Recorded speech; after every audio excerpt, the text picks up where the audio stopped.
He's 5'7", the shortest player in the entire NBA, a full foot shorter than the league average, and yet he's destroying defenders, crossing them up and throwing no-look passes between their legs like it's a video game. Yuki with the height advantage there. Right now, like, I see right through that lane. Dime. His name is Yuki Kawamura, and in a league dominated by giants, he's rewriting what's possible. For the underdogs fans call him the Japanese magician. But his journey, from being ignored by scouts to dazzling on the NBA stage, is one of the most inspiring basketball stories you'll ever hear. So how did a kid from a small town in Japan become one of the most talked about players in the world? Let's start at the beginning. Yuki Kawamura was born in Yanai Yamaguchi Prefecture, a quiet coastal city where basketball dreams usually fade before they start. He wasn't tall. He wasn't built like an athlete, but from the moment he touched a basketball, something clicked. What he lacked in height, he made up for in speed vision and an almost supernatural ability to read the court. Coaches called him a chess player in sneakers. By high school, he was already famous across Japan for his flashy playstyle, spinning behind the back passes, no-look assists, and impossible floaters over players half a meter taller. When he joined the Yokohama B Corsairs in Japan's professional B League, everyone thought he'd struggle. Instead, he dominated. Yuki became the youngest player ever to win both Rookie of the Year and MVP in the same season. That's when Japan realized this wasn't a novelty. This was a star being born. Then came the Paris Olympics for Yuki. It wasn't just a dream come true. It was the stage he'd been waiting for his entire life. Team Japan entered as underdogs, but Kawamura quickly turned heads. He averaged 20 points and nearly 8 assists per game, finishing top 3 in both categories. That's right, not even LeBron James, Nikola Jokic, or Giannis Antetokounmpo managed that. The world saw something special. A 5'7" player controlling games like a seasoned NBA veteran. After one electric performance, a commentator said he's like Stephen Curry's vision combined with Chris Paul's heart. From Tokyo to Twitter, fans couldn't stop talking about him, and neither could NBA scouts. Soon after the Olympics, the Memphis Grizzlies decided to take a chance. They offered Yuki an Exhibit 10 contract, basically the NBA's smallest deal. No guarantees, no promises, one bad week and he'd be gone. Still, Yuki didn't care. He had made it. Yuki Kawamura signed with the Memphis Grizzlies in the NBA and played in NBA games. He is one of the Japanese players to reach the NBA level, which is significant given how rare that is. Most fans thought it was just a marketing move, a few headlines, some jersey sales in Japan. But then the preseason started and Yuki Kawamura turned everyone into believers. It started with one play, a behind-the-back dribble that froze 2 defenders, then a blind, no-look bounce pass straight to his teammate for an easy bucket. Pick has the 3. Kawamura hustle. No look again! Are you serious? Commentators lost it. The crowd went wild. Then he hit a step-back 3 over a 6'7" forward, then another. Suddenly, Yuki from Japan was trending across social media.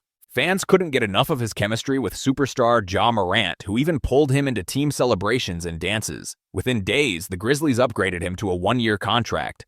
It wasn't just a gesture, it was a message. This kid belongs here. But earning a roster spot is one thing. Earning playing time in the NBA is another story. Memphis was stacked with guards, Morant, Marcus Smart, Desmond Bane. There just wasn't space for another playmaker. So Yuki was sent to the Memphis Hustle, the team's G League affiliate, basically the NBA's minor league. Some saw it as a demotion. Yuki saw it as another opportunity to prove everyone wrong.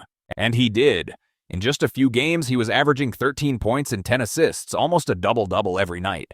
He recorded 6 games with double-digit assists, including a 16-assist performance against the Lakeland Magic. He dropped 27 points on 65% shooting against the Windy City Bulls, and when you watch the highlights behind the back feeds, no-look dimes, cross-court lasers, it feels unreal. Commentators started saying he's playing chess while everyone else plays checkers. By the end of the GL League season, he was averaging 12.4 points and 7.8 assists, shooting 41% from 3 numbers that would make even NBA veterans proud. His breakout came on April 13, 2025 against the Dallas Mavericks. That night, he logged 28 minutes and delivered 12 points, 5 rebounds, and 5 assists, marking the biggest NBA performance of his young career so far. Every time he touched the ball, the crowd buzzed. He played with confidence, flair, and heart. He showed that even at 5 feet 7 inches, he could carve up one of the league's top defenses.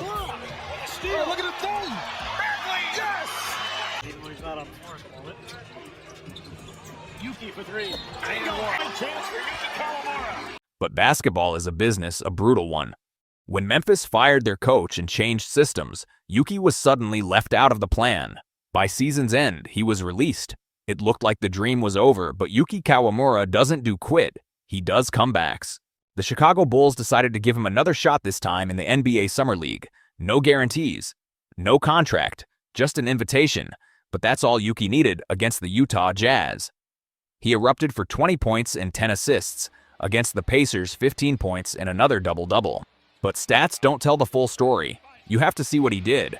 Passes through defenders' legs, no-look dishes, mid-air, lightning-fast spin moves. At one point, he threw a behind-the-back bounce pass in traffic that looked impossible.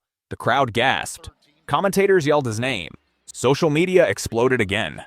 Clips of the 5'7" magician were everywhere.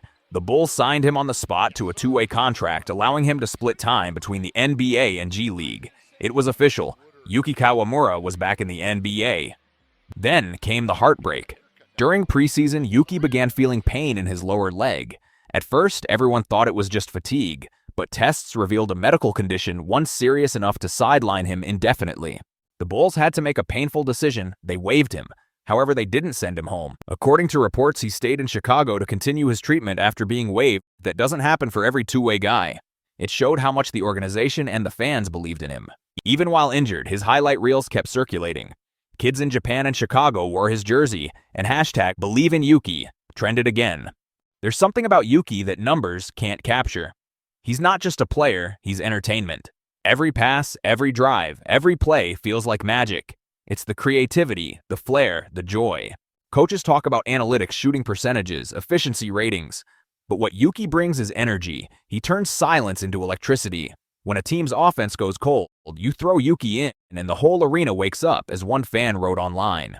You can't measure heart, and Yuki's got more heart than half the league combined. Analysts compare him to Muggsy Bogues, the shortest NBA player ever, and Steve Nash, one of the smartest. But Yuki is carving his own lane, the first of his kind from Japan, to bring this level of flair and vision. Even veteran players admit they study his highlights just to understand his court vision.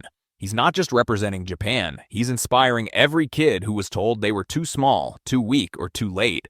So what's next for the 5'7" magician? After his release from the Chicago Bulls, Yuki's career stands at a crossroads, but this isn't the end. It's just the next chapter. According to multiple reports, there are 3 realistic paths ahead, and each one could reshape his future. Option 1, the G League redemption. The most likely path is returning to the NBA G League, possibly with the Windy City Bulls or another affiliate. That's where Yuki first proved he could dominate American basketball, averaging double-doubles, breaking assist records, and commanding attention from scouts. If he gets healthy and keeps up that same energy, another NBA call-up isn't far away.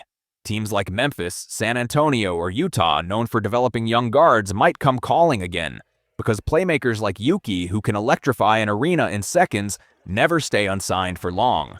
Option 2, a triumphant return to Japan. Another path could be a homecoming back to the B League, where his legend began. Imagine him rejoining Yokohama B Corsairs or signing with Alvark Tokyo. Every game would sell out. Every kid in the stands would wear his number.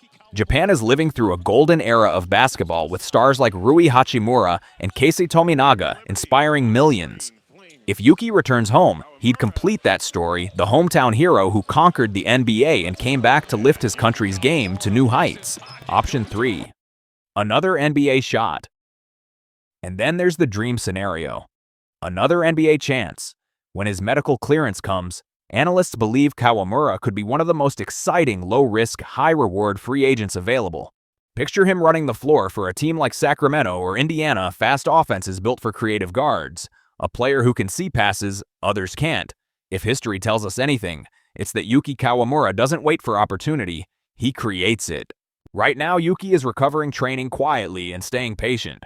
Whether he signs again with the Bulls, joins another NBA team, or returns to Japan for a season, one thing is certain, he's not done. Because every time people have counted him out, he's come back stronger. He's shown that size doesn't define skill, that heart beats height, that sometimes the smallest player can make the biggest impact. And make no mistake, the NBA is a better show when Yuki Kawamura is on the floor. His story isn't over, it's just the first chapter. Thank you for watching, until next time.